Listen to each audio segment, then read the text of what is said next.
Te doy la bienvenida a Archivos Perdidos.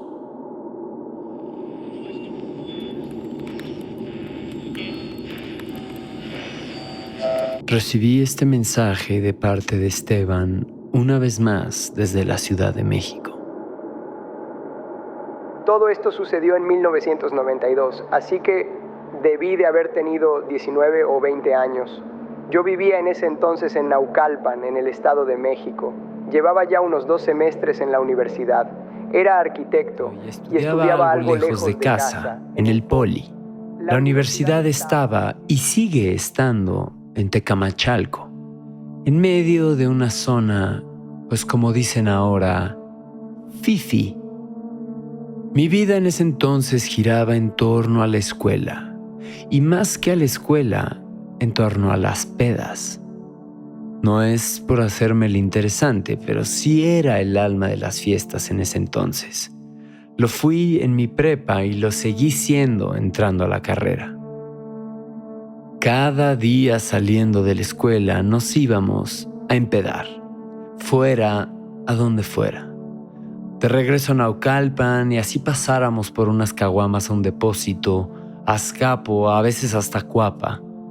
Pero lo más rico y lo que más nos daba buenos recuerdos es cuando nos la amanecíamos en el centro histórico. Esto, más veces de las que me gustaría admitir, era entre semana. Y nos íbamos así en vivo a la escuela. Te dabas un baño y ya entrabas a clases. En ese entonces tenía un muy buen amigo que se llamaba Sebastián.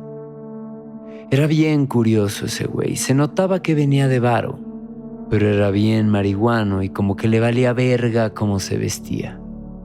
Literal nos dijo una vez que escogió entrar a la escuela de arquitectura del Poli porque le quedaba a 15 minutos caminando de su casa. El güey andaba con hueva por la vida. Recuerdo muy bien la primera vez que me invitó a su casa. Nos fuimos terminando las clases y caminamos por las calles aledañas a la escuela hasta llegar a una cerrada con una casa grande al pie de un barranco. Me invitó varias veces, más que nada para echarnos un toquín con un toquecín. Él en guitarra y yo en batería. Él grindeaba y yo rolaba. Siempre me dio mucha curiosidad cómo su casa estaba medio vacía. Él era hijo único. Una vez, mientras andaba armándome un porro en su cuarto, me contó que él y su familia se iban a ir de viaje unas 2 semanas. El tema es que nadie podía cuidar a Churro, su perro. Sebas y yo éramos lo suficientemente cercanos para que me pidiera el favor a mí. Yo accedí encantado a tronar las pinches boclas de la casa. Siempre me he preguntado por qué unas personas de tanto varo le encargarían a su hijo marihuano que buscara a un compañero suyo, seguro igual de marihuano, para que les cuidara su casa de millones de pesos. Unos días después, Sebas me dio las llaves de la casa, me dejó la comida del perro y se fue. Acordamos que si yo tenía algún problema, debía marcar a su hotel y dejar un recado a nombre de la negra Tomasa. En ese caso, él sabría que pasaba algo y debía llamarme de inmediato.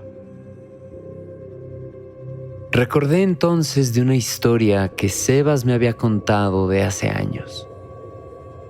Algunas veces, él, cuando se quedaba solo, empezaba a escuchar que alguien hacía mucho ruido en el piso de arriba, como pisadas fuertes y movimientos en los muebles. Las puertas se cerraban y se abrían. En una ocasión fue tal su susto que se encerró en un closet y no salió hasta la mañana siguiente.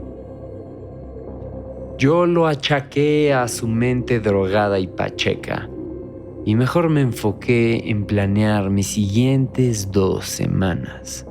Sebas siempre hacía pedas cuando no estaban sus papás, lo cual era casi cada semana, así que con su beneplácito procedí a continuar la tradición. No tardé en armar una peda. No tardé mucho de estar viviendo en esa casa cuando empecé a comprender por qué le valía madre todo al Sebas. Hiciera lo que hiciera, este cabrón caería bien parado. A mí me estaba empezando a gustar llevar la vida de él. Pero eso sí, la casa era extraña. Viéndola desde el punto de vista de un estudiante de arquitectura, esa mamada no tenía sentido. Pasillos eternos que no llevaban a ningún lado, escaleras abruptas y feas, y espejos por todos lados. Y cuanto más tiempo pasaba en esa casa, empecé a sentir más y más cosas raras. Las puertas se me movían. Los espejos me reflejaban cosas raras.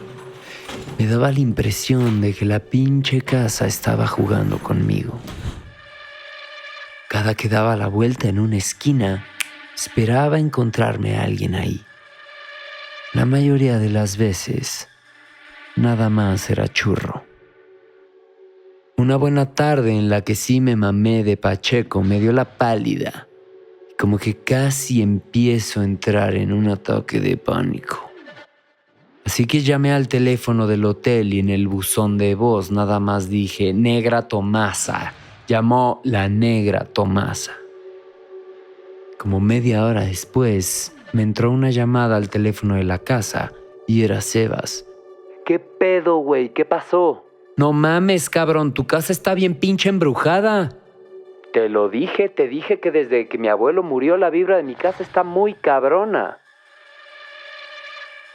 Resulta que su abuelo, el dueño original de la casa, había fallecido ahí mismo después de pelear contra un cáncer eterno. El abuelo, que según Sebas era bien ojete y clasista, no quiso ir a un hospital a tratarse. Y mejor decidió quedarse en su casa a que su familia lo cuidara. Vaya pinche paquete. Sebas me dijo, desde que mi abuelo vino a pudrirse aquí a la casa no es igual. Le infectó de algo. Las cosas en la casa solo se fueron poniendo peor. Obviamente dejé de hacer pedas y pensé en irme, pero no podía dejar a Churro solo. Empecé a llenarme de la sensación de que yo no le agradaba a la casa, que estaba jugando conmigo. Una noche de sábado, el último sábado antes de que regresaran Sebas y sus papás, yo estaba acostado en la cama de mi amigo viendo la tele. Estaba por quedarme jetón cuando empecé a oír al perro Churro en el otro cuarto. Sonaba como si el cabrón estuviera dando saltitos y jugando con alguien en el pasillo. Cuando fui a inspeccionar, me encontré con que la puerta estaba abierta. Encendí la luz y se hizo un total silencio. Churro no estaba ahí. Extrañado, volví a apagar la luz, bajé las escaleras y encontré a Churro dormido en la cocina. Este güey tenía un cascabelito en el collar, así que debí haberlo oído si es que bajaba por las escaleras, pero no fue así. Entonces me volví al cuarto y me acosté para ver la tele otra vez. Ya más tranquilo del incidente del perro, me dispuse a prender la tele, pero antes de prenderla, alcancé a ver en el reflejo negro del televisor a un hombre mayor en silla de ruedas, viéndome directamente a mis espaldas. Sus ojos tenían un odio horrible. Me paré y salí por patas. Cuando estaba a punto de empezar a bajar las escaleras, sentí un empujón por mi espalda. Salí disparado hacia adelante. Mientras rodaba por las largas escaleras de mármol, alcancé a escuchar una voz que gritaba: largo, largo, largo de aquí. Esa rodada fue brutal. Sentía como todo me zumbaba y entre todos los ruidos que tenía en la cabeza, podía seguir notando esa voz. Tú no perteneces aquí. Tú no perteneces aquí. Tú no perteneces aquí. Me paré como pude y a pesar de que no podía ni caminar derecho y tenía la cara cubierta de sangre, corrí a la calle. Le hice caso a la voz. Me largué. A la mañana siguiente entré en la casa con cautela, tomé a Churro y lo llevé con mis papás. Sebas y su familia regresaron unos días después. Esperaba con ansias que mi amigo me escuchara, me entendiera y de menos que mi historia confirmara lo que él sentía sobre su casa y su abuelo. Pero él, a pesar de que ya lo había experimentado, me tiró al loco Pacheco. A partir de entonces, mi relación con Sebas dejó de ser lo que era. Lo dejé de ver, él empezó a cambiar y unos meses después supe que se había dado de baja de la universidad. A veces pienso que nada más cambió él solito y que por una razón u otra se alejó de mí sin tener nada que ver conmigo.